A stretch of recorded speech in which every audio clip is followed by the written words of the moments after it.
La lourde porte en chêne du bureau au dernier étage étouffait les sons provenant de l'intérieur, mais pas entièrement. Un claquement sec suivi du cri étouffé d'une femme fit stopper net le chariot de nettoyage d'Étienne Cartier dans le couloir. Il se figea, chaque muscle tendu, ses yeux fixés sur la porte. Il n'était qu'un agent d'entretien, un fantôme payé pour nettoyer derrière les puissants, mais l'homme qu'il avait était hurlé en lui. Avant qu'il ne puisse décider quoi faire, la porte s'entr'ouvrit juste assez pour laisser passer un petit corps. Une fillette, pas plus de 7 ans, tituba dans le couloir, la poitrine secouée de sanglots silencieux. Elle le vit là, une ombre avec un balai-brosse, et courut. Elle ne cria pas.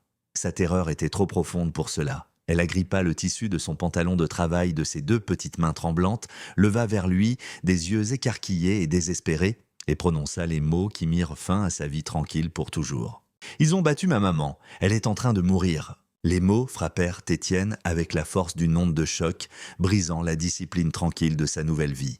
En cet instant, 5 années d'invisibilité cultivée s'évaporèrent. L'agent d'entretien avait disparu. L'ancien commando était de retour. « Reste derrière moi, dit-il, sa voix un grondement grave et stable qui transperça la peur de l'enfant. Il n'attendit pas de réponse. Il la guida derrière son imposant chariot de nettoyage industriel et poussa la porte du bureau. La scène à l'intérieur était une collision de luxe et de brutalité.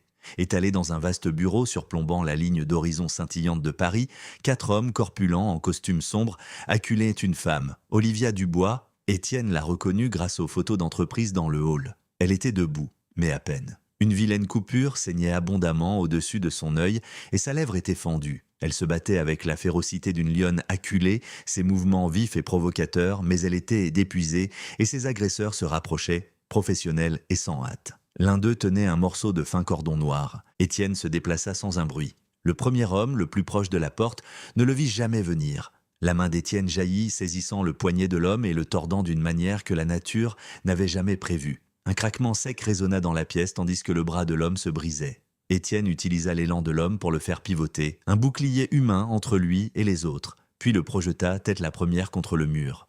Il s'effondra sur l'épais et coûteux tapis sans un son.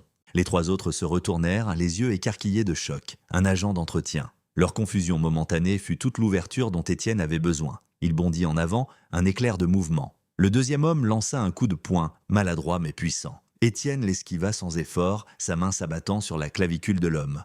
L'os céda avec un craquement écœurant, et l'homme tomba en hurlant de douleur. Le troisième agresseur fut plus prudent. Il sortit une petite matraque lestée de sa veste, mais il était trop lent. Étienne combla la distance, son pied fauchant les jambes de l'homme. Alors qu'il tombait, Étienne lui asséna un coup précis et calculé sur le côté du cou. Les yeux de l'homme se révulsèrent, et il perdit connaissance avant de toucher le sol. Le dernier homme, clairement le chef, recula, son visage un mélange d'incrédulité et de fureur. Il porta la main à l'intérieur de sa veste, mais Étienne était déjà sur lui. Il saisit le bras de l'homme, l'empêchant de dégainer, et frappa avec la paume de sa main sous son nez. Le cartilage craqua. L'homme chancela en arrière, les yeux larmoyants, désorienté. Étienne enchaîna, crochetant sa jambe derrière celle de l'homme et le projetant en arrière par-dessus un canapé en cuir bas. La tête de l'homme heurta le sol en marbre avec un bruit sourd et final. Le silence s'abattit sur la pièce, seulement rompu par la respiration haletante d'Olivia Dubois. Elle fixa Étienne, son œil valide écarquillé d'étonnement avant que ses genoux ne cèdent finalement. Étienne la rattrapa avant qu'elle ne touche le sol, sa formation au combat passant sans transition de l'offensive au triage. Il la prit dans ses bras et la porta jusqu'au canapé, l'allongeant doucement. L'infirmier de combat prenait maintenant le relais, ses mains se déplaçant avec un calme expert. « Ma fille, » râla Olivia, « elle est en sécurité. Elle est avec moi, dit Étienne, son ton rassurant mais ferme. Ses doigts se posèrent sur le cou d'Olivia, vérifiant son pouls. Trop rapide, filant. Il inclina doucement sa tête en arrière, s'assurant que ses voies respiratoires étaient dégagées. Ses pupilles étaient inégales, un signe clair de commotion cérébrale. Il passa ses mains sur son crâne, à la recherche de fractures, son toucher à la fois professionnel et étonnamment doux. Il vit les ecchymoses profondes sur ses côtes là où il l'avait les frappées. « Pouvez-vous me dire votre nom ?» demanda-t-il, gardant sa voix égale. « Olivia Dubois » réussit-elle à dire, le souffle court. « Bien, Olivia. Vous avez une sérieuse commotion. Je dois vous sortir d'ici. » De l'immeuble, ou même le 17 était un de l'immeuble, ou même le 17 était un pari qu'il ne pouvait pas prendre. Les gens qui avaient envoyé ces hommes auraient des yeux et des oreilles partout. Ils s'attendraient à une réponse officielle. Ils ne s'attendraient pas à ce qu'un agent d'entretien la fasse sortir par la porte de service. Il se leva et retourna à l'entrée du bureau. Chloé jetait un coup d'œil derrière le chariot de nettoyage, son petit visage strié de larmes. Il s'agenouilla, se mettant à son niveau. « C'est fini maintenant, dit-il doucement. Ces hommes ne peuvent de plus faire de mal à ta maman. Mais nous devons être très silencieux. On va jouer à un jeu, le jeu du silence. Tu peux faire ça pour moi ?» Chloé hocha la tête, ses yeux fixés sur lui, une confiance fragile naissant dans leur profondeur. « Bonne fille !» Il retourna auprès d'Olivia qui luttait pour rester consciente. « Je vous sors d'ici, c'est le seul moyen. »« Où ?» murmura-t-elle, sa conscience s'évanouissant. En lieu sûr. Il glissa ses bras sous elle, l'un sous ses genoux, l'autre soutenant son dos.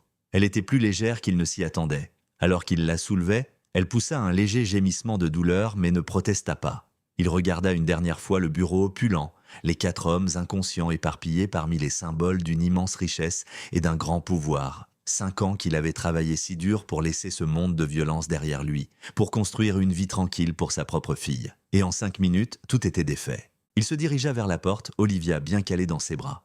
Chloé le suivait de près, sa petite main agrippée à l'arrière de son pantalon de travail gris. Sa connaissance de cet immeuble n'était pas celle des salles de conseil et des cours de la bourse, mais des monte-charges, des escaliers de service oubliés et des couloirs labyrinthiques des sous-sols. Son passé lui avait appris à se battre et à soigner. Son présent allait leur donner un moyen de s'échapper. Il les emmènerait au seul endroit qu'il savait sûr. Il les emmènerait chez lui.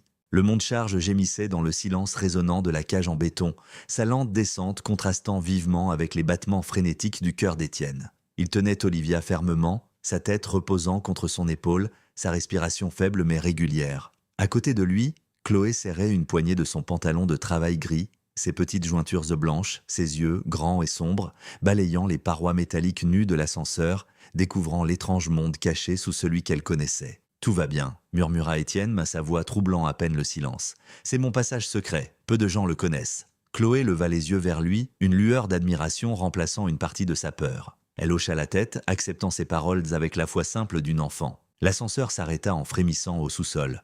L'air y était frais et sentait le béton humide et l'huile de moteur. Étienne ajusta le poids d'Olivia, écoutant attentivement. Il pouvait entendre le bourdonnement lointain des générateurs principaux du bâtiment et le faible cliquetis rythmique d'une canalisation quelque part dans le labyrinthe. Pas de voix, pas de bruit de pas. Ils étaient noutés seuls. Il se déplaça d'un pas silencieux et déterminé à travers le dédale de couloirs, suivant un chemin qu'il avait parcouru 1000 fois avec une serpillière et un seau. Son badge d'agent d'entretien lui donnait accès à une série de portes de maintenance verrouillées, chacune les éloignant un peu plus du hall opulent et les rapprochant de la liberté des quais de chargement. Ils s'arrêtèrent une fois, se collant dans une alcôve sombre, alors que le crépitement de la radio d'un agent de sécurité résonnait depuis un couloir adjacent. Étienne retint son souffle, protégeant les 2 fissus de son corps jusqu'à ce que les pas s'éloignent. Il sentit Chloé trembler contre sa jambe et posa une main apaisante sur sa tête. Enfin, une lourde porte en acier les mena à l'air glacial de la nuit, dans une ruelle déserte. Le flot soudain des lampadaires y ressemblait à un projecteur. Sa vieille camionnette Peugeot, cabossée mais fiable, était garée à sa place d'employé désigné au fond du parking. C'était un véhicule laid et banal, le camouflage parfait. Il installa doucement Olivia sur le siège passager, l'attachant soigneusement, avant de soulever une Chloé aux yeux écarquillés sur la banquette à côté d'elle. Le trajet depuis les tours scintillantes du quartier des affaires jusqu'à son quartier ouvrier était un voyage entre 2 mondes. Les façades rutilantes du pouvoir des entreprises laissaient place à des immeubles en briques et aux lumières chaudes et dispersées des épiceries de quartier. Olivia restait inconsciente, ignorant la transition de son monde au sien. L'appartement d'Étienne se trouvait au 3e étage d'un modeste immeuble sans ascenseur. Le couloir était étroit et sentait légèrement la cuisine de ses voisins. Il équilibra Olivia sur un bras, tout en cherchant ses clés, Chloé et le poids du monde sur ses épaules. Il poussa la porte pour révéler une scène de domesticité réconfortante. Le salon était petit mais bien rangé, dominé par une grande bibliothèque débordante et un fauteuil d'allure confortable. La télévision diffusait un dessin animé à faible volume. Sa fille de 9 ans, Alice, était assise par terre, montrant un livre d'images à Madame Martin, leur baby-sitter âgée et bienveillante. Elles levèrent toutes les 2 les yeux quand il entra. Le sourire chaleureux de Madame Martin vacilla, remplacé par un hoquet de surprise. Les yeux d'Alice s'agrandirent en voyant la femme inconsciente dans les bras de son père et la petite fille terrifiée qui se cachait derrière lui. « Étienne, mon Dieu, que s'est-il passé ?» s'exclama Madame Martin en se levant. « Il y a eu un accident au travail, » dit Étienne, sa voix calme et égale, ne trahissant rien de l'adrénaline qui pulsait encore en lui. Il porta Olivia devant elle, dans le court couloir menant à sa propre chambre. « Elle est tombée, elle a besoin d'aide. » Il allongea Olivia sur son lit, la simple couette contrastant vivement avec la soie coûteuse de son chemisier. Alice s'approcha doucement du seuil du salon, son expression un mélange de peur et d'inquiétude. « Papa, est-ce qu'elle va bien ?» Étienne revint et s'agenouilla devant sa fille, posant ses mains sur ses épaules. « Elle est blessée, ma chérie, mais elle va s'en sortir. J'ai besoin que tu sois une grande fille pour moi maintenant. Tu peux faire ça ?» Alice hocha solennellement la tête. « Voici Chloé, dit-il, guidant doucement l'autre fillette en avant. Elle a très peur, j'ai besoin que tu m'aides à t'occuper d'elle. » Le regard d'Alice s'adoucit en voyant la plus jeune. Elle fit à Chloé un petit sourire timide et lui tendit la main. « Salut Chloé, je m'appelle Alice. Tu veux voir mes dessins ?» Chloé hésita un instant, puis lâcha le pantalon d'Étienne et prit la main d'Alice. Étienne se tourna vers Madame Martin, sortant son portefeuille de sa poche arrière. « Merci d'être restée tard, Marthe. Je suis désolé de vous presser. » Il lui glissa dans la main le double de son salaire habituel. « Mais Étienne, ne devrions-nous pas appeler une ambulance ?» murmura-t-elle, les yeux pleins d'inquiétude. « Non, dit-il fermement. Je l'ai déjà examinée. J'ai une certaine formation. Un hôpital et c'est la dernière chose dont elle a besoin en ce moment. S'il vous plaît, Marthe, je peux gérer ça. J'ai juste besoin que vous rentriez chez vous et que vous ne parliez de ça à personne. C'est très important. » Madame Martin regarda le visage sérieux et stable d'Étienne, puis les deux petites filles, maintenant assises côte à côte sur le tapis. Elle le connaissait depuis qu'Alice était toute petite. Elle lui faisait confiance. Elle hocha lentement et à contre-cœur la tête. « Très bien, mon grand, si tu es sûr. Appelle-moi si tu as besoin de quoi que ce soit, n'importe quoi. » Après son départ, Étienne ferma la porte à clé, faisant coulisser le pêne dormant et la chaîne. Le son résonna dans l'appartement silencieux. Il récupéra une grande trousse médicale de qualité professionnelle du fond de son placard, un fantôme de son ancienne vie, et retourna dans la chambre. Il travailla sous la douce lueur d'une lampe de chevet, nettoyant et pansant la coupure sur le front d'Olivia. Il vérifia ses côtes, soulagé de les trouver contusionnées, mais pas cassées. La commotion était sa principale préoccupation. Il surveillait attentivement sa respiration et son pouls, sa concentration absolue. Il était si absorbé par son travail qu'il ne remarqua pas les paupières d'Olivia s'ouvrir en tremblotant.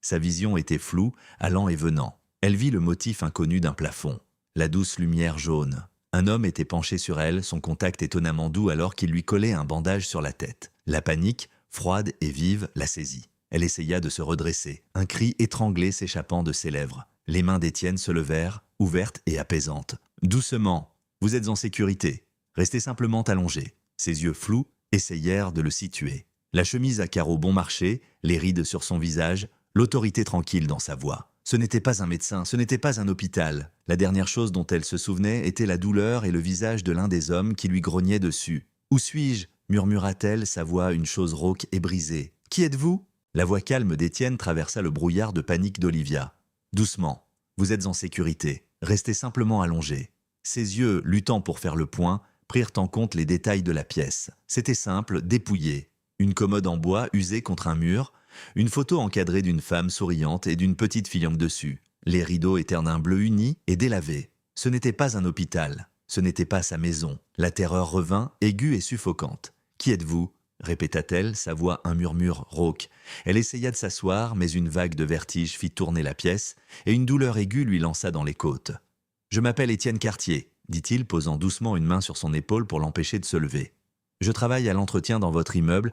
Votre fille, elle est venue me chercher. » Les mots semblaient flotter dans l'air absurde. Sa fille, Chloé. Le souvenir lui revint en pleine face. Le bureau, les hommes, leurs yeux froids, la douleur brutale et choquante, le cri de Chloé. « Chloé » halta-t-elle, son cœur se serrant. « Où est ma fille? Est-ce qu'elle va bien? Elle est juste là. Elle est en sécurité, » l'assura Étienne. Il tourna la tête. « Alice, tu peux amener Chloé ici une minute ?»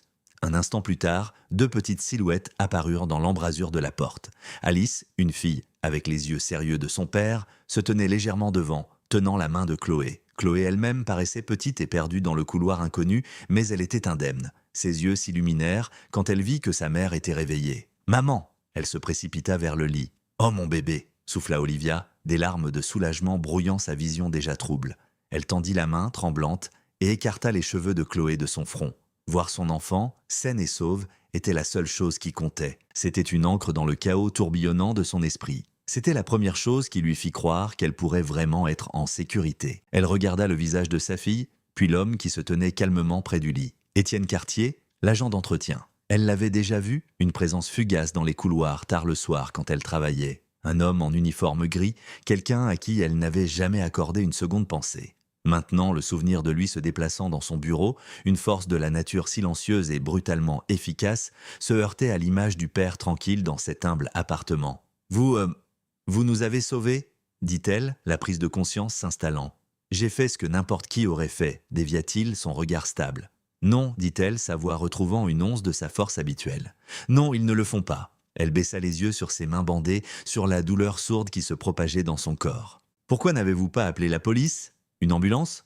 Parce que les hommes qui vous ont attaqué n'étaient pas des criminels ordinaires, » dit simplement Étienne, sa voix basse pour que les enfants n'entendent pas. « C'étaient des professionnels. Des gens comme ça ne travaillent pas pour quelqu'un qui ne peut pas contrôler les suites. Appeler le 15 aurait été comme lancer une fusée de détresse. Ils auraient su exactement où vous étiez. De cette façon, vous avez simplement disparu. » La logique froide et calculée de ces mots s'installa en elle. Il avait raison. Quiconque les avait envoyés surveillerait les canaux officiels. Il s'attendrait à un appel frénétique, un rapport de police, une admission à l'hôpital. Il ne s'attendrait pas à ce qu'elle disparaisse dans la nuit avec l'agent d'entretien. La pensée était à la fois terrifiante et brillante. Pour la première fois depuis son réveil, Olivia regarda vraiment son environnement. Elle vit les meubles usés mais propres, les livres soigneusement empilés, la légère odeur d'eau de javel et de cannelle qui semblait flotter dans l'air. Elle vit la façon dont sa fille Alice s'asseyait avec Chloé sur le sol, lui montrant une poupée avec une patience calme et douce. C'était un foyer, un sanctuaire. « Je dois passer un appel », dit-elle, la PDG en elle se réaffirmant. « Mon chef de la sécurité, mon avocat, votre téléphone a été brisé dans l'attaque », l'interrompit doucement Étienne. Et même s'il ne l'était pas, l'utiliser serait la première chose qu'il traquerait. Vous devez supposer qu'ils peuvent accéder à vos journaux d'appel, votre position, tout. Pour l'instant, vous êtes un fantôme. C'est la seule chose qui vous garde, vous et votre fille, en sécurité. Le sentiment d'impuissance totale lui était étranger. Et elle le détestait. Toute sa vie était bâtie sur le contrôle, sur le fait d'avoir les ressources et le pouvoir de résoudre n'importe quel problème. Maintenant, elle n'avait rien. Elle était blessée, piégée dans l'appartement d'un inconnu, sa vie et celle de son enfant dépendant de l'homme même qu'elle aurait ignoré la veille. Il sembla lire le conflit sur son visage. Il quitta la pièce et revint un instant plus tard avec un verre d'eau et 2 comprimés. « Pour la douleur, dit-il, les plaçant sur la table de chevet, vous avez une commotion grave, Olivia, et des côtes sévèrement contusionnées. Vous devez vous reposer. » Le son de son prénom de ses lèvres semblait étrangement intime. Pourtant, son ton n'était que professionnel. Il était un infirmier s'occupant d'un patient. Elle regarda ses mains alors qu'il ajustait l'oreiller derrière son dos.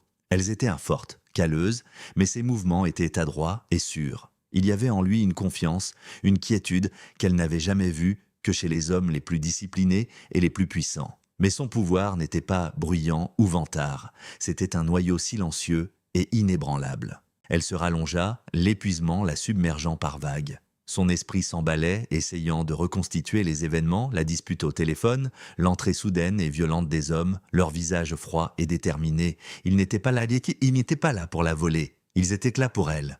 Et il n'y avait qu'une seule personne au monde avec les ressources et la cruauté absolue pour ordonner une telle attaque. Une personne qui essayait de la contrôler depuis des mois, dont les propositions étaient devenues plus semblables à des menaces à chaque refus. « Madame Alexandre de Villiers ?» murmura-t-elle, le nom ayant un goût de poison sur sa langue. Étienne, qui l'observait silencieusement depuis l'embrasure de la porte, hocha lentement la tête une seule fois. Le nom ne lui disait clairement rien, mais l'expression sur son visage lui disait tout ce qu'il avait besoin de savoir. Elle venait d'identifier le monstre dans le noir. « Il n'arrêtera pas », dit Olivia, une nouvelle vague de peur la submergeant. « Il ne va pas simplement me laisser disparaître. Il va me traquer. » « Laissez-le chercher, » dit Étienne, sa voix un ancrage grave et stable dans sa tempête. « Il cherche une PDG. Il ne pensera pas à la chercher dans l'appartement d'un agent d'entretien. » Olivia se réveilla à l'odeur inconnue de café et de bacon grillé. Pendant un instant désorientée, elle crut être dans un hôtel. Une illusion réconfortante qui se brisa dès qu'elle essaya de bouger. Une symphonie de douleur lui répondit,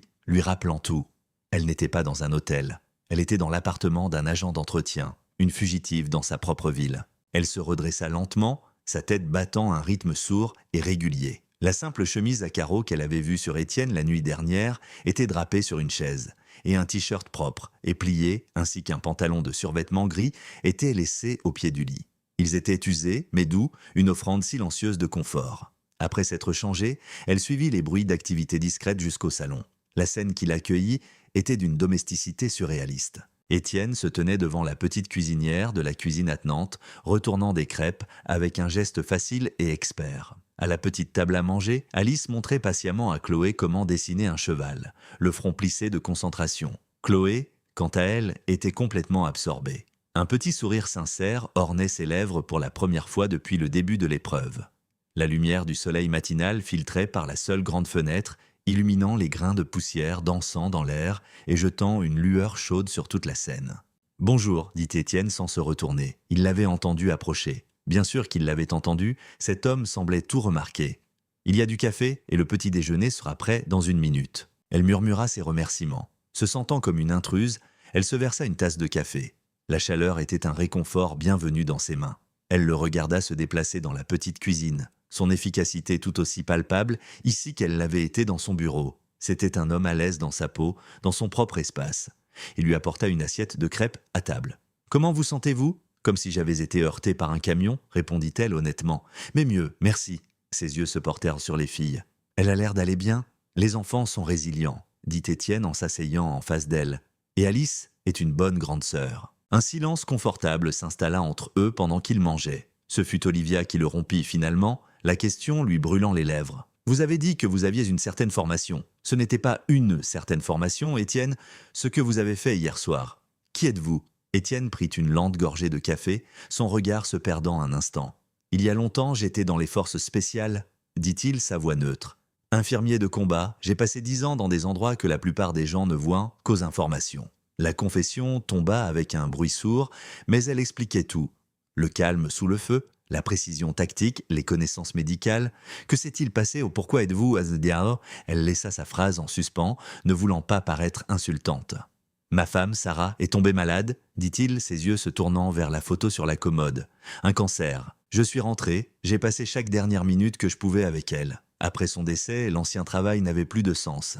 Alice avait besoin d'un père, pas d'un fantôme qui appelait 1 fois par mois depuis l'autre bout du monde. Alors, j'ai choisi ça. C'est calme. Ça paie les factures, et je suis là pour aller la chercher à l'école tous les jours. C'est tout ce qui compte. » Sa déclaration d'amour simple et puissante pour sa fille toucha une corde sensible au plus profond d'Olivia. Sa propre vie était un tourbillon de réunions de conseils, de vols internationaux et d'appels aux actionnaires. Elle avait des nounous, des chauffeurs, des tuteurs, tout un personnel pour gérer la vie de Chloé parce qu'elle était si rarement présente elle-même. À ce moment-là, elle ressentit une pointe de quelque chose qui ressemblait dangereusement à de l'envie pour la vie simple et pleine de sens de cet homme. Elle lui parla alors d'Alexandre de Villiers, de sa poursuite implacable, de son ambition froide et de son refus absolu d'accepter un non comme réponse. Elle expliqua comment son obsession était passée de tactiques commerciales hostiles à cet acte de violence monstrueux. Pendant qu'elle parlait, l'expression d'Étienne restait illisible, mais sa mâchoire était serrée. « Alors, il pense qu'il peut vous briser, vous forcer à lui donner ce qu'il veut. C'est tout ce qu'il a toujours connu, dit amèrement Olivia. Prendre ce qu'il veut. » Après le petit déjeuner, Étienne alluma la petite télévision sur une chaîne d'information locale, gardant le volume bas. Pendant que les filles jouaient, lui et Olivia regardaient. 20 minutes après le début de l'émission, un présentateur fit un bref reportage. Un incident à la Tour du Bois cette nuit est attribué à une panne électrique majeure. Le bâtiment a été brièvement évacué, mais les autorités signalent que la situation est maintenant sous contrôle. La Société du Bois Industrie n'a pas encore publié de communiqué. Olivia sentit un frisson lui parcourir l'échine. Une fuite de gaz, une panne électrique. Alexandre était déjà en train de réécrire l'histoire, d'effacer l'attaque, d'enterrer la vérité sous une montagne de mensonges. C'était une démonstration terrifiante de son influence. « Il contrôle le récit », murmura-t-elle. « Il fait en sorte que ce qui m'est arrivé n'ait jamais eu lieu. » Comme par hasard, le téléphone fixe sur le mur sonna. Un son dur et intrusif dans l'appartement silencieux. Le corps d'Étienne se figea. Il regarda le téléphone puis Olivia. Il n'avait pas utilisé cette ligne depuis des mois. Il décrocha le combiné, les yeux vigilants. « Allô ?» dit-il. Il y eut une brève pause à l'autre bout du fil, juste assez longue pour être déconcertante. Puis une voix douce et froide parla. « Est-ce que Monsieur Henderson est là ?»« Non, » répondit Étienne, sa voix égale. « Vous avez fait un mauvais numéro. »« Mes excuses ?» dit la voix, et la ligne se coupa. Étienne reposa lentement le combiné. Il n'eut pas besoin d'expliquer. Olivia avait compris. C'était un appel de sondage, un test. Ils avaient son nom dans les dossiers des employés. Ils avaient son adresse. Et maintenant, ils avaient son numéro. Ils jetaient leur filet. Il se dirigea vers la fenêtre, regardant prudemment à travers une fente dans les stores. De l'autre côté de la rue, une berline noire était garée. Elle n'était pas tape à l'œil, mais elle détonnait dans son quartier de vieilles voitures familiales et de fourgonnettes de travail. Deux hommes étaient assis à l'intérieur, leurs visages masqués, mais leur but était sans équivoque. Ils observaient. Étienne s'éloigna de la fenêtre. Le calme tranquille de son attitude fut remplacé par une concentration durcie. Le sanctuaire était violé. Leur temps ici était terminé. Ils nous ont trouvés, déclara Olivia, sa voix tremblant légèrement. Ils ont trouvé l'agent d'entretien, corrigea Étienne, sa voix dangereusement calme. Ils n'ont aucune idée à qui ils ont affaire, n'a pas encore. Il regarda leur fille jouer paisiblement sur le sol, complètement inconsciente des loups qui rôdèrent dehors. « Fais un sac, nous partons !» Il n'y avait pas de temps pour débattre, pas de place pour la peur. Étienne se déplaça avec une urgence qui était à la fois terrifiante et profondément rassurante. « Alice, prépare ton cartable, ton livre préféré, ton carnet de dessin et le pull le plus chaud que tu aies. Rien d'autre, ordonna-t-il doucement. Il se tourna ensuite vers Olivia. « Il y a un petit sac de sport dans mon placard. Mettez-y tout ce que vous pouvez trouver pour vous et Chloé. » 5 minutes. Pendant qu'elles se dépêchèrent de suivre ses ordres, Étienne travaillait. Il sortit un téléphone prépayé, bon marché d'un tiroir, une relique d'un passé qu'il n'avait jamais vraiment abandonné, et composa le numéro d'une pizzeria locale. Il commanda 2 grandes pizzas au pepperoni à son adresse, donnant clairement son numéro d'appartement et demandant au livreur de l'appeler depuis le hall. Une diversion simple et classique. Les hommes, dans la berline, surveilleraient l'entrée principale, attendant un livreur, s'attendant à l'ordinaire. Ils ne regarderaient jamais l'escalier de secours rouillé à l'arrière du bâtiment. D'une malle verrouillée sous son lit, il sortit un sac en toile bien rempli, son sac d'évacuation. Il était lourd d'essentiels dont il n'avait pas eu besoin depuis 5 ans mais qu'il n'avait jamais jeté. De l'argent liquide, un outil multifonction, une lampe de poche puissante, un kit de purification d'eau et une trousse médicale bien plus complète que celle qu'il gardait dans le placard. La vue de ce sac était comme voir un fantôme. « Il est temps de partir », dit-il, la voix basse. La fenêtre arrière de l'appartement donnait sur l'escalier de secours. Il surplombait une ruelle sordide remplie de poubelles débordantes. C'était une chute de 3 étages le long d'une série d'escaliers métalliques étroits et branlants. Chloé gémit à cette vue, ses petites mains agrippant la jambe d'Olivia. « Je ne peux pas !» murmura-t-elle en secouant la tête. Olivia s'agenouilla, sa propre peur masquée par un calme maternel soudain et féroce. « Si, tu peux, ma chérie. C'est un jeu, une mission secrète. Nous devons être des espions et ne pas laisser le méchant nous voir. » Étienne était déjà sur la plateforme, son pied sûr sur le métal gémissant. Il se tourna et tendit les bras vers Chloé. « Je te tiens, dit-il, sa voix une promesse stable. Je ne te laisserai pas tomber. » Après un moment d'hésitation, Chloé laissa sa mère la guider dans les bras forts d'Étienne. Il la tint fermement contre sa poitrine et commença à descendre, se déplaçant avec une grâce fluide et experte. Olivia lui tendit le sac de sport, puis aida Alice, qui faisait de son mieux pour être courageuse, à passer par la fenêtre. Olivia fut la dernière, ses mouvements maladroits à cause de ses blessures, son cœur battant la chamade d'un mélange de douleur et d'adrénaline lorsque son pied glissa sur une plaque de métal humide. La main d'Étienne fut instantanément là, sa poigne de fer sur son bras, la stabilisant. L'espace d'un battement de cœur, leurs regards se croisèrent dans la pénombre de la ruelle. Un moment partagé de peur, de confiance et de dépendance. Ils atteignirent le bas juste au moment où ils entendirent le livreur de pizza sonner à la porte d'entrée de l'immeuble. Une distraction parfaite. Étienne les guida à travers un dédale de ruelles qu'il connaissait aussi bien que les couloirs de la tour d'Olivia. Chaque virage les éloignait de la rue surveillée, les enfonçant plus profondément dans les artères anonymes de la ville. Ils montèrent dans un bus, 4 ombres silencieuses parmi les banlieusards nocturnes, et le prirent pendant 10 arrêts avant de descendre et de se fondre dans un autre quartier. 1 heure plus tard, ils se tenaient devant un garage verrouillé et couvert de graffitis. Étienne tapa un code et la porte s'ouvrit en grondant, révélant non pas une voiture, mais une moto puissante et poussiéreuse avec un sidecar attaché. « Ce n'est pas idéal, dit Étienne, anticipant la question d'Olivia. Mais elle n'est pas enregistrée à mon nom et c'est la dernière chose qu'ils chercheront. » Alice, à la surprise générale, rayonna. « Ouah, papa !» Les 2 filles se blottissaient ensemble. Sous une épaisse couverture dans le sidecar, leurs têtes baissées contre le vent. Ils roulèrent pendant 2 heures, laissant les lumières de la ville loin derrière, grimpant dans les montagnes sombres et couvertes de pins qui bordèrent la région. Finalement, ils prirent une longue route non pavée, le phare de la moto traçant un chemin solitaire à travers la forêt dense. Ils s'arrêtèrent devant un petit chalet rustique à peine visible dans l'obscurité. C'était complètement isolé. « Le grand-père de ma femme a construit cet endroit », expliqua Étienne, sa voix plus douce maintenant. « Nous venions ici pour nous évader de tout. » À l'intérieur, le chalet était une grande pièce unique avec une cheminée en pierre, une petite cuisine et une mezzanine pour dormir. Il était rempli des fantômes, d'une vie heureuse, des photographies délavées sur le manteau de la cheminée, une pile de vieux jeux de société, un fauteuil à bascule fait main. C'était l'opposé complet du penthouse froid et minimaliste d'Olivia. C'était une maison construite avec amour, pas seulement avec du bois. L'épuisement des dernières 24 heures les frappa tous en même temps. Les filles, épuisées par la peur et le voyage, s'endormirent presque instantanément sur les lits superposés de la mezzanine. L'adrénaline se vida finalement du corps d'Olivia, laissant derrière elle une douleur profonde et osseuse.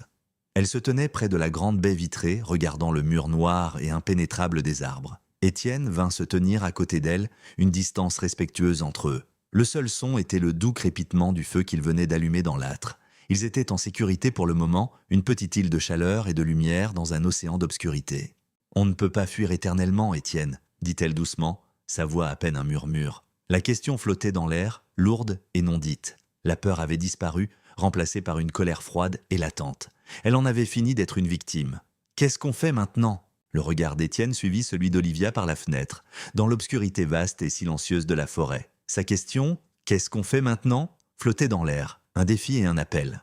Pour la première fois depuis le début de cette épreuve, il vit la PDG en elle refaire surface. Non pas sous forme d'exigence ou d'arrogance, mais comme un esprit froid et analytique, prêt à affronter un problème. « D'abord, dit-il en se détournant de la fenêtre, sa voix prenant le ton calme et autoritaire d'un briefing de mission, nous nous assurons que nous sommes en sécurité. » Il passa l'heure suivante à se déplacer dans le petit chalet avec une détermination méthodique qu'Olivia trouva à la fois fascinante et apaisante. Il vérifia les serrures de la lourde porte en bois et de la seule fenêtre, coinçant un petit morceau de bois dans le cadre pour l'empêcher d'être ouverte de l'extérieur. Il fit le tour du périmètre à l'extérieur, sa silhouette sombre disparaissant dans les arbres, revenant quelques minutes plus tard avec un rapport. Une seule route d'accès et on peut la voir depuis la fenêtre de la mezzanine sur près d'1 kilomètre. Pas de voisins proches. La forêt est trop dense pour une approche facile à pied. Pour l'instant, c'est une bonne position. Il n'était plus un agent d'entretien, ni juste un père. Il était un protecteur arpentant son territoire. Il retourna près de la cheminée où elle se tenait, la chaleur des flammes ne suffisant guère à chasser son frisson intérieur. « Maintenant, à votre tour, dit-il,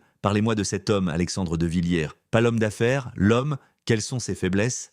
La question changea la dynamique entre eux. Il s'en remettait à son expertise, à son champ de bataille. Pendant l'heure qui suivit, elle décrivit l'architecture de son ennemi. Alexandre était brillant, ambitieux et totalement amoral. Mais sa plus grande force était aussi sa plus grande faiblesse, son ego. « C'est un narcissique », expliqua Olivia en faisant les 100 pas devant le feu. « Il a besoin d'être vu comme un titan, un visionnaire. Son image publique est tout pour lui. Il a dépensé une fortune pour la cultiver. Il achète la respectabilité, siège dans des conseils d'administration caritatifs, dote des ailes d'université. Tout cela n'est qu'une performance.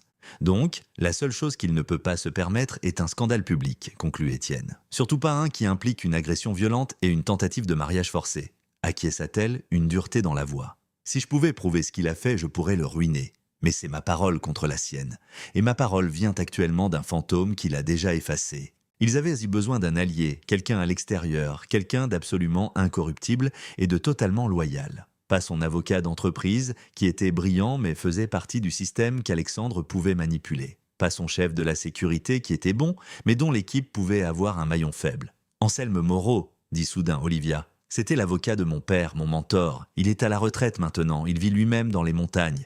Il a 75 ans, il est vif comme l'éclair et il méprise les hommes comme Alexandre. S'il y a une personne à qui je peux confier ma vie, c'est lui. Seule chance. On passe l'appel. On le seule chance. On passe l'appel, on le garde sous les 30 secondes. Et ensuite, ce téléphone devient un presse-papier. Quiconque essaiera de le tracer n'obtiendra qu'un ping d'une antenne relais à 15 km d'ici. Et le temps qu'ils y envoient une équipe, la piste sera glaciale. » Alors qu'il préparait le téléphone, le regard d'Olivia tomba sur le manteau de la cheminée. Elle prit la photo encadrée qu'elle avait remarquée plus tôt. C'était un Étienne plus jeune, pas en uniforme mais en simple t-shirt, son bras autour d'une femme au sourire chaleureux et contagieux. Alice, alors un bambin, était assise sur ses épaules. Ils riaient tous.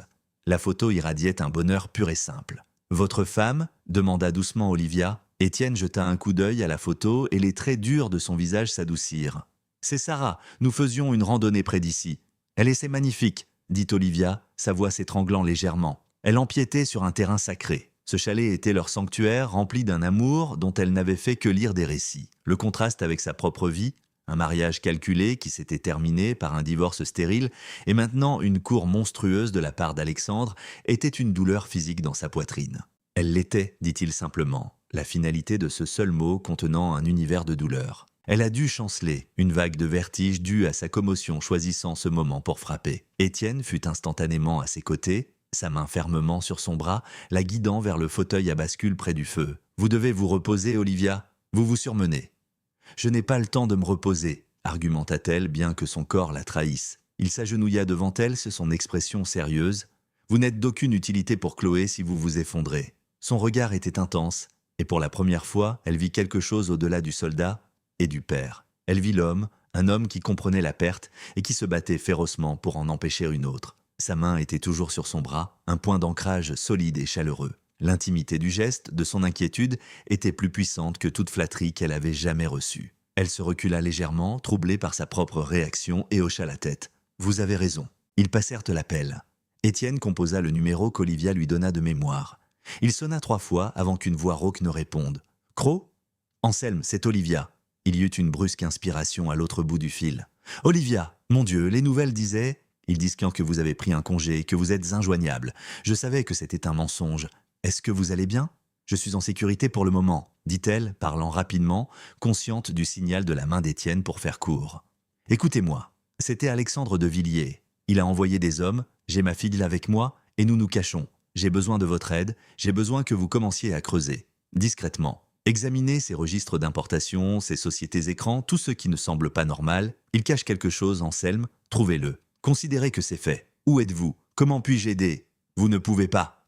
Pas encore. N'essayez pas de me trouver, ce n'est pas sûr. Je vous recontacterai dans 2 jours. Même heure. Soyez prudent, Olivia. La voix d'Anselme était grave. Je le serai, dit-elle, et fit un signe de tête à Étienne. Il mit fin à l'appel immédiatement, retira le dos du téléphone et cassa la carte SIM en 2. Il brisa ensuite le téléphone lui-même sur son genou et jeta les morceaux dans le feu. Le plastique grésilla et fondit. Leur seul lien avec le monde extérieur disparut. Un fragile sentiment de victoire s'installa dans la pièce.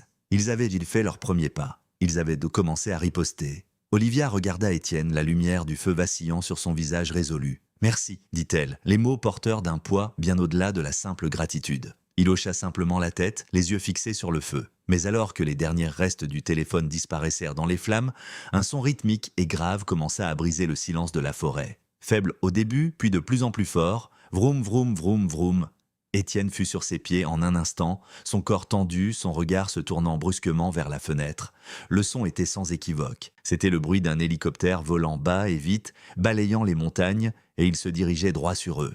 Le vrombissement sourd et rythmique des pales de l'hélicoptère passa d'une pulsation lointaine à un rugissement assourdissant qui semblait faire trembler les rondins même du chalet. L'espoir mourut en un instant, remplacé par le goût froid et métallique de la peur. « Éteignez le feu !» claqua Étienne, sa voix une lame coupant le bruit. Il attrapa un seau d'eau près de l'âtre, destiné aux braises égarées, et le renversa sur les flammes joyeuses. Le feu siffla violemment, plongeant la pièce dans une fumée épaisse et âcre, et une obscurité presque totale. La seule lumière provenait désormais des braises rouges mourantes. « Olivia, prends les filles. Garde-les au centre de la pièce, loin des fenêtres. » Olivia ne le questionna pas. Elle grimpa à l'échelle menant à la mezzanine où le bruit terrifiant avait déjà réveillé les enfants. Alice était assise droite comme un i, les yeux écarquillés, tandis que Chloé était recroquevillée en boule, gémissant. Olivia les rassembla toutes les deux, ses bras, un bouclier protecteur, et les guida en bas dans la pièce principale, son cœur martelant contre ses côtes. « Qu'est-ce qui se passe ?» murmura Alice, sa voix tremblante. « C'est un avion bruyant, ma chérie. Il sera parti dans 1 minute, » mentit Olivia, sa voix miraculeusement stable. Étienne était une ombre se déplaçant contre la faible lumière de la lune, filtrant par les fenêtres. Il tira les lourds rideaux, les scellant dans une obscurité presque complète. L'hélicoptère était presque au-dessus d'eux maintenant, le vrombissement si fort qu'il ressemblait à un poing géant frappant sur le toit. Puis une lumière blanche et brillante déchira la nuit. Un projecteur. Il trancha la cime des arbres, transformant la forêt familière en un paysage extraterrestre austère de noir et de blanc. Étienne les plaqua tous au sol, couvrant la tête des filles de son propre corps. Olivia se blottit à côté d'eux, son bras jeté sur sa fille, son souffle retenu dans sa poitrine. Le faisceau balaya le chalet, illuminant momentanément un espace dans les rideaux et peignant une bande de blanc aveuglante sur le sol avant de continuer. Le son était assourdissant, les vibrations faisant trembler la vaisselle dans les placards de la cuisine. Ils étaient chassés depuis le ciel. Le pouvoir, l'audace pure de la chose était terrifiante. C'était ce que la richesse d'Alexandre pouvait acheter. Une armée privée, un hélicoptère, la capacité de passer au peigne fin une chaîne de montagnes en pleine nuit, comme si on cherchait un animal de compagnie perdu. Pendant ce qui sembla une éternité, l'hélicoptère tourna en rond, sa lumière balayant méthodiquement la zone. Olivia pouvait sentir Chloé trembler de manière incontrôlable sous elle. Elle ferma les yeux très fort, priant un Dieu auquel elle n'avait pas parlé depuis des années. Elle pria pour que la lumière reste à l'écart, pour que le son s'arrête. Elle pria pour le discret agent d'entretien qui était devenu leur seul espoir. Puis, aussi lentement qu'il était arrivé, le son commença à s'éloigner. Le vrombissement devint plus faible, la lumière disparaissant derrière la crête suivante. Ils restèrent au sol, immobiles, jusqu'à ce que l'hélicoptère ne soit plus qu'une pulsation lointaine et déclinante, finalement avalée par le silence de la forêt. Le calme qui revint était plus lourd, plus menaçant qu'auparavant. « Sont-ils partis ?» murmura Alice, dessous le bras de son père. Étienne ne bougea pas pendant une minute entière, écoutant. Finalement, il détendit son corps, bien que la tension ne quittât jamais ses épaules. Pour l'instant, dit-il, il se leva et alla à la fenêtre, regardant à travers le plus petit des interstices. La forêt était à nouveau sombre et silencieuse. « L'appel téléphonique !» souffla Olivia, la culpabilité un poids physique. Il a tracé l'appel. « Oh mon Dieu, Étienne, je suis tellement désolé. Je l'ai mené jusqu'à nous. »« Yédia, arrêtez !» dit-il, sa voix ferme, mais pas méchante alors qu'il se détournait de la fenêtre. Nous savions tous les deux que c'était un risque. C'était une décision que nous devions prendre. Nous avons juste sous-estimé ses ressources. Son équipe technique est meilleure que je ne le pensais. Il vint s'agenouiller devant les filles qui s'accrochaient maintenant à Olivia. « C'était la fin du jeu, dit-il doucement. Vous avez toutes les deux été formidables. Vous étiez de très courageuses espionnes. » Ces louanges semblèrent les calmer, leur tremblement diminuant légèrement. Il regarda Olivia par-dessus leur tête, ses yeux communiquant un message clair. « Les enfants d'abord, nous paniquerons plus tard. » Ensemble, ils réinstallèrent dans les filles dans la mezzanine, blotties sous une pile de lourdes couettes. Étienne s'assit avec elles quelques minutes, sa voix profonde et calme leur racontant une histoire tranquille sur un renard malin qui déjouait une meute de loups. Olivia le regarda du pied de l'échelle, son cœur endolori d'un mélange complexe de gratitude, de peur et d'une admiration naissante qui devenait de plus en plus difficile à ignorer. Il n'était pas seulement leur protecteur, il était leur ancre. Quand il fut sûr qu'elle dormait, il redescendit. Les braises mourantes du feu projetaient de longues ombres dansantes dans la pièce. « J'ai eu si peur, » admit Olivia, sa voix à peine audible. « Pas pour moi. Quand cette lumière a traversé la fenêtre, tout ce à quoi je pouvais penser, c'était Chloé. »« Je sais, » dit-il, sa voix empreinte d'une compréhension profonde, hélas, c'est la seule chose qui compte. Il regarda vers la mezzanine où sa propre fille dormait. C'est la seule chose qui ait jamais compté. Dans le silence partagé et vulnérable, l'espace entre eux sembla se rétrécir. Ils n'étaient plus une PDG et un agent d'entretien. Ils étaient deux parents piégés dans le même cauchemar, liés par le même besoin primal et féroce de protéger leurs enfants. « Nous devons bouger » dit-elle, énonçant l'évidence. « Nous ne pouvons pas rester ici. »« Non » acquiesça-t-il. Cet hélicoptère était un éclaireur, un chasseur, débusquant sa proie. L'équipe au sol sera la prochaine. Ils attendront l'aube peut-être pour approcher. Un soulagement fragile et temporaire l'envahit. Ils avaient quelques heures. « Alors, on part maintenant ?» demanda-t-elle. Dans le noir, Étienne était sur le point de répondre quand sa tête se tourna brusquement vers la fenêtre. Son corps se raidit. Il leva une main, la faisant taire. Il avait entendu quelque chose. Elle tendit l'oreille, n'entendant rien d'autre que le vent dans les pins, puis elle l'entendit aussi. Ce n'était pas le bruit d'un hélicoptère. C'était le crissement de pneus sur le gravier de la longue route non pavée. Un moteur grave qui se rapprochait. Il se déplaça vers la fenêtre, sa silhouette se fondant dans les ombres. Il regarda à travers le rideau pendant un long et tendu moment avant de reculer, son visage sombre, taillé dans la pierre, sous la faible lumière de la lune. « C'est trop tard, dit-il, sa voix un murmure bas et dangereux. Ils n'attendent pas l'aube. » Il la regarda, et ses yeux étaient ceux du commando qu'elle avait vu dans son bureau. Un homme se préparant à un combat qu'il n'avait jamais voulu mais dont il ne fuirait pas. « Ils sont là. » La finalité dans la voix d'Étienne était absolue. Il n'y avait pas d'échappatoire. Le combat était venu à eux. « Olivia, la mezzanine maintenant !» ordonna-t-il, sa voix, un murmure bas, qui, d'une manière ou d'une autre, transperça la panique montante dans la pièce. « Prends les filles. Mets-toi dans le coin le plus éloigné et reste à terre. Ne fais pas un bruit. » Alors qu'Olivia se dépêchait d'obéir, pressant les deux enfants terrifiés de monter l'échelle, Étienne se déplaça avec une efficacité glaçante. Il fit glisser le meuble le plus lourd du chalet, un coffre en chêne massif, devant la porte, la barricadant. Il ne bloquait pas seulement l'entrée. Il créait un goulot d'étranglement. Il se déplaça vers la cheminée en pierre, plongeant sa main profondément dans le conduit. Ses doigts trouvèrent une pierre descellée et il la retira. De la cavité sombre derrière, il sortit un long objet enveloppé de toile. Il le posa sur le sol et déroula la toile pour révéler un fusil de chasse à verrou vintage et une petite boîte de cartouches. C'était celui de son beau-père, huilé et entretenu avec une mémoire musculaire qui ne l'avait jamais quitté. Ce n'était pas le fusil d'assaut sur lequel il avait été formé, mais c'était une arme. C'était une réponse. Il chambra une balle, le cliquetis du verrou résonnant avec une force terrifiante dans le chalet silencieux. Dehors, 2 véhicules s'arrêtèrent en crissant. Les phares balayèrent n'équin la pièce à travers les rideaux avant que les moteurs et les lumières ne soient coupés, les replongeant dans l'obscurité. Des portières s'ouvrirent et se fermèrent, des voix étouffées portées par l'air de la nuit.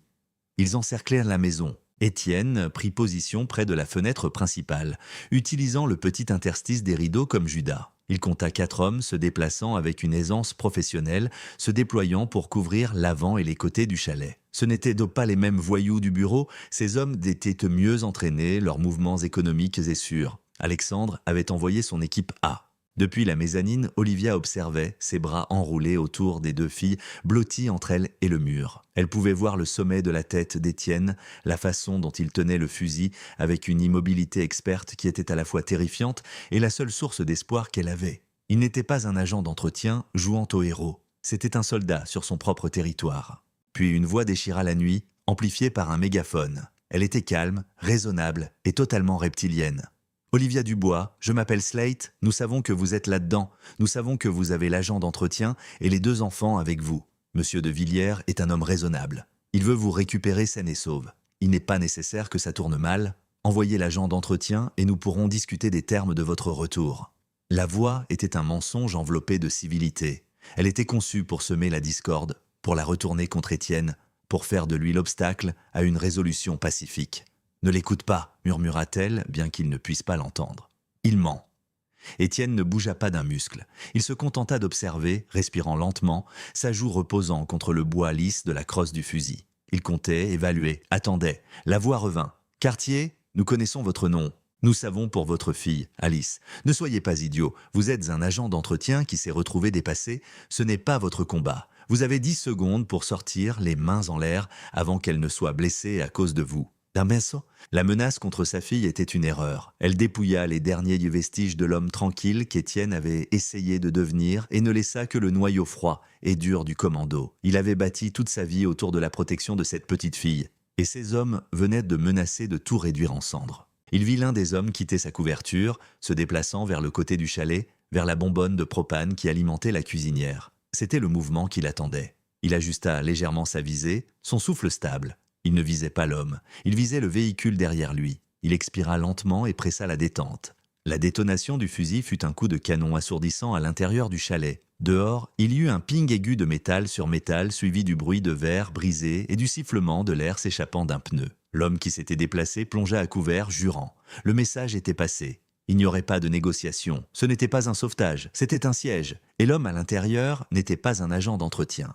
Un silence tendu et vibrant suivit le coup de feu. Depuis la mezzanine, Olivia regarda en bas. Étienne n'avait pas bougé. Il rechargeait le fusil, ses mouvements fluides et économiques. Il éjecta la cartouche usagée et en glissa une nouvelle. Il leva les yeux, son regard croisant le sien dans la pénombre. Dans ce regard partagé, toute une conversation passa. « Je suis là, je ne fuis pas.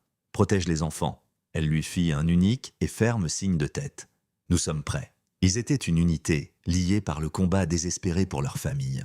Les hommes à l'extérieur restèrent de silencieux un long moment. Ils savaient qu'ils faisaient face à quelqu'un de compétent, quelqu'un qui ne se laisserait pas intimider. Leur approche devrait changer. Le regard d'Étienne balaya la pièce, ses yeux s'habituant à l'obscurité. Il réfléchissait, planifiait son prochain mouvement, quand une nouvelle odeur, faible au début, lui parvint. C'était une odeur chimique âcre, perçant l'odeur de pain et de fumée de bois. Il se déplaça vers la porte d'entrée, reniflant la fente en bas.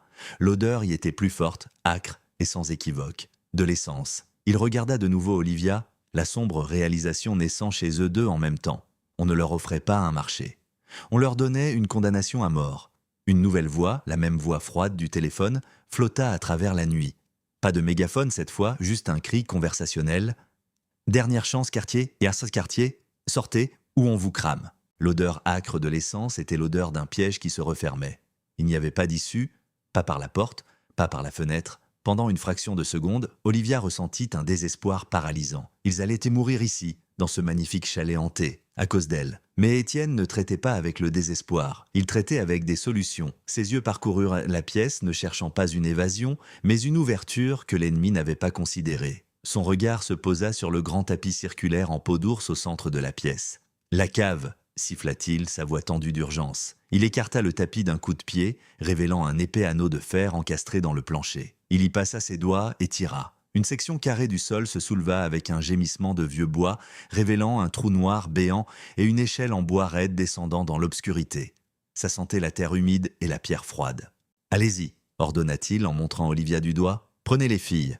Il y a une vieille trappe de secours au fond. Elle débouche derrière le tas de bois. Allez-y maintenant !» Au moment même où il parlait, un fracas assourdissant vint de la fenêtre principale. Une bouteille en verre, remplie de liquide enflammé, un cocktail Molotov, vola dans les airs et s'écrasa contre la cheminée en pierre. Les flammes jaillirent, léchant instantanément les murs en bois sec.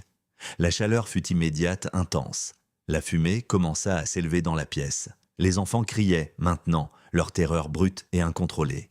Olivia, agissant par pur instinct maternel, les attrapa toutes les deux. « Tout va bien, mes bébés, on va descendre par le toboggan secret !» cria-t-elle par-dessus le rugissement du feu, les tirant vers le trou béant. Alice, faisant implicitement confiance à son père, passa la première, descendant l'échelle sans hésiter.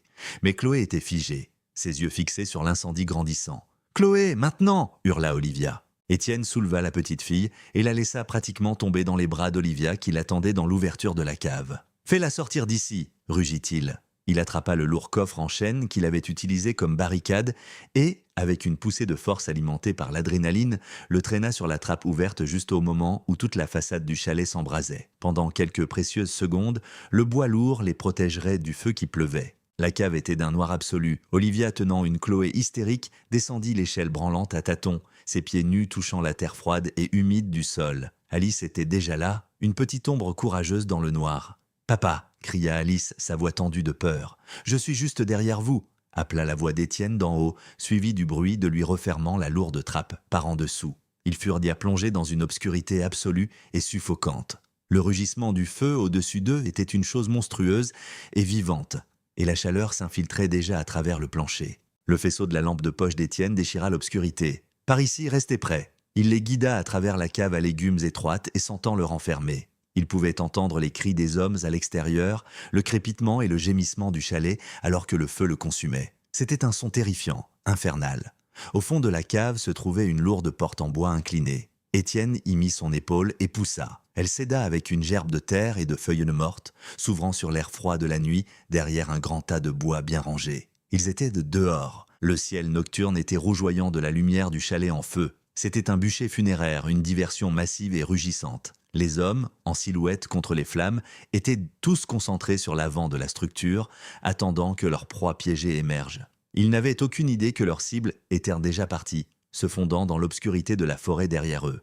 Étienne ne s'arrêta pas. « On bouge maintenant », murmura-t-il en relevant Olivia. « Ne regardez pas en arrière, suivez-moi, c'est tout. » Ainsi commença leur randonnée désespérée à travers la nature sauvage. Étienne prit la tête, portant Chloé épuisée, qui s'était endormie d'un sommeil agité après avoir pleuré. Olivia tenait fermement la main d'Alice, ses côtes meurtries, hurlant à chaque pas, ses poumons brûlants à cause de la fumée. Ils se déplaçaient en silence, Étienne naviguant sur le terrain dangereux avec un instinct qui semblait presque surnaturel dans l'obscurité. Il faisait partie de cette nature sauvage, une ombre se déplaçant à travers les ombres. 1 heure plus tard, ils s'effondrèrent dans un profond ravin tapissé de mousse, à l'abri des regards. La lueur du feu n'était plus qu'une braise mourante et lointaine dans le ciel. Ils étaient seuls, entourés par le silence immense et indifférent des montagnes. Le corps d'Olivia céda. La force qui l'avait portée jusqu'ici s'évapora, et elle commença à trembler, des tremblements profonds et incontrôlables de choc et d'épuisement. « On ne va pas y arriver !» sanglota-t-elle, les mots lui étant arrachés. « Ils vont nous trouver.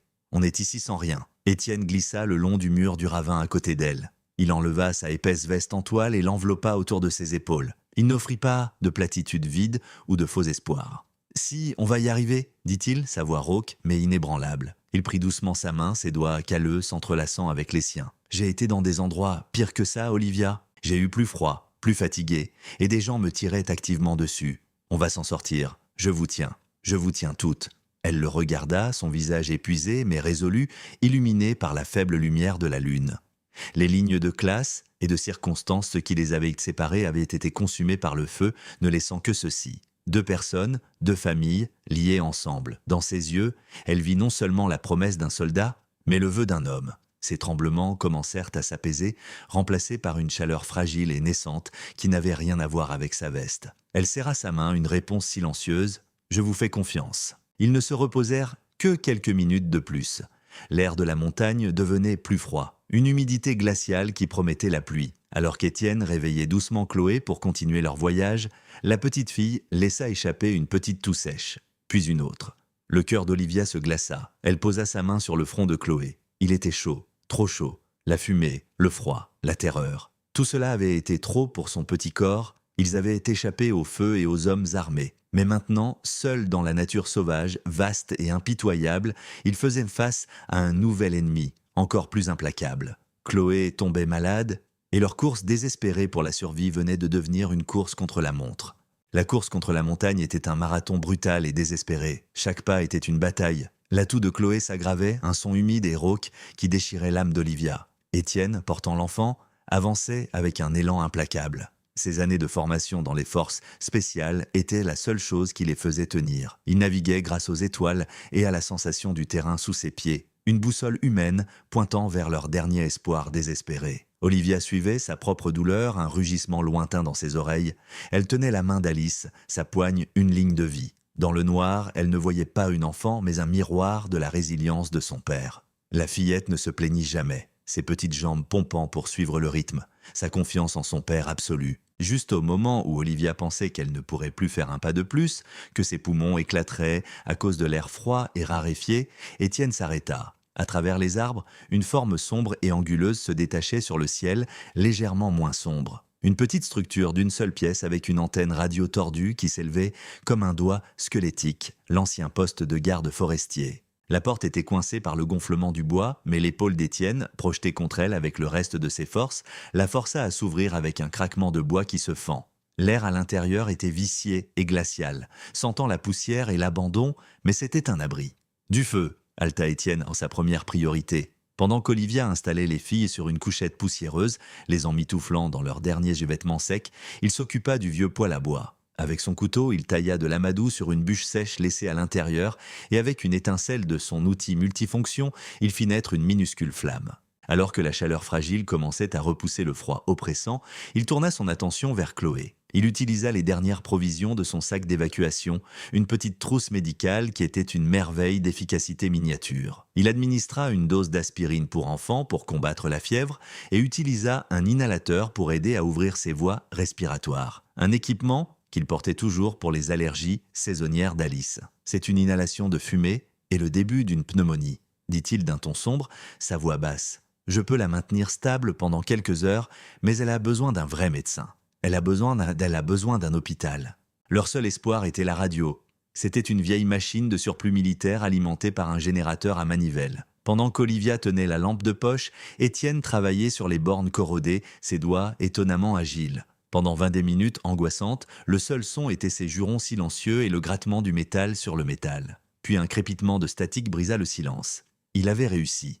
Il tendit le microphone à Olivia. « Anselme Moreau, personne d'autre. » Sa voix tremblante mais claire traversa la statique. Elle déversa toute l'histoire, ses mots un torrent d'informations, l'attaque, le chalet, l'incendie, leur emplacement au poste abandonné. Elle donna à Anselme l'autorité d'agir, de déchaîner la tempête juridique et médiatique dont elle le savait capable. « Il a essayé de me tuer, Anselme », termina-t-elle, sa voix se brisant de fureur et d'épuisement. « Il a essayé de tuer ma fille. Brûle tout ce qu'il a, réduis-le en cendres. » La ligne resta silencieuse un long moment, puis la voix de son mentor revint, non plus rauque, mais froide comme l'acier.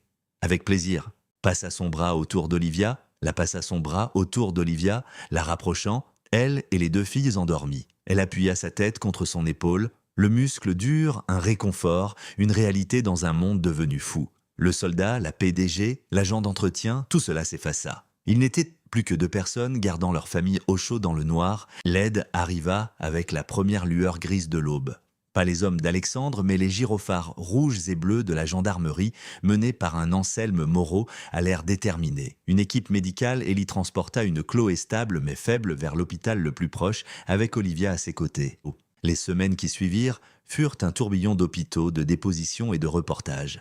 L'attaque d'Anselme fut chirurgicale. Armé du témoignage d'Olivia et des preuves que les actions d'Étienne avaient préservées, il exposa Alexandre de Villiers au monde entier. L'histoire de l'obsession monstrueuse du milliardaire fut une tempête médiatique. Faisant face à des accusations fédérales pour tentative de meurtre, enlèvement et une douzaine d'autres crimes, l'empire d'Alexandre, bâti sur un mensonge, s'effondra sous le poids de son propre mal. Un mois plus tard, par un après-midi d'automne clair et vif, Olivia était assise sur un banc de parc, regardant Chloé et Alice se courir après, dans un tas de feuilles mortes, leur rire résonnant dans l'air pur. Chloé s'était complètement rétablie et les deux filles étaient maintenant inséparables. Étienne s'assit à côté d'elle, lui tendant une tasse de café chaud. Il avait l'air différent sans le poids du monde sur lui.